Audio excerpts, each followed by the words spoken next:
Most runners think the way to improve is to train harder. But for a lot of people, that's exactly what's keeping them stuck. And it's not because hard training doesn't work, because it does, but only if your body can absorb it. In most areas of life, working harder is usually the answer. You want better results, you put in more effort. But in running, that same rule doesn't always apply. Most runners fall into the same cycle. You want to improve, so you start pushing a little more. That may look like adding a few extra miles each week, pushing your easy runs a little faster, maybe adding another workout. And at first, it works. You start to feel stronger, more fit, more confident, and so you keep going. But then something starts to change. Runs don't feel as smooth anymore. Your legs are starting to feel heavier. Paces that felt easy don't anymore. And it's subtle at first.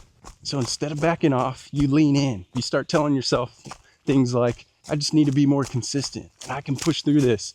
And that's where things start to go wrong. I went through this leading into the Western States 100 Ultra Marathon. I stacked one of the hardest training blocks I'd ever done.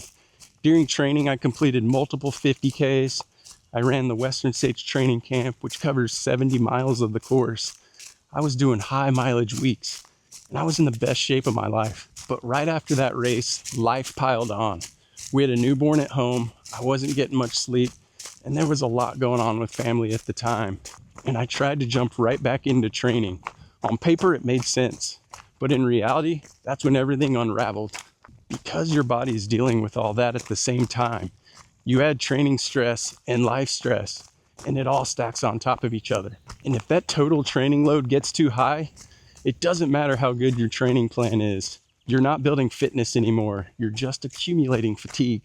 This is where most runners get it backwards. They think improvement comes from just doing more, running more, adding intensity, putting in more effort. But long-term improvement actually comes from doing just enough that you can come back and run again the next day. Easy running makes it easier to go out again tomorrow. It just means running at a pace that actually feels easy, not pushing it every day. Most of your runs should feel relaxed and controlled. And when you do that consistently, you start to build some durability.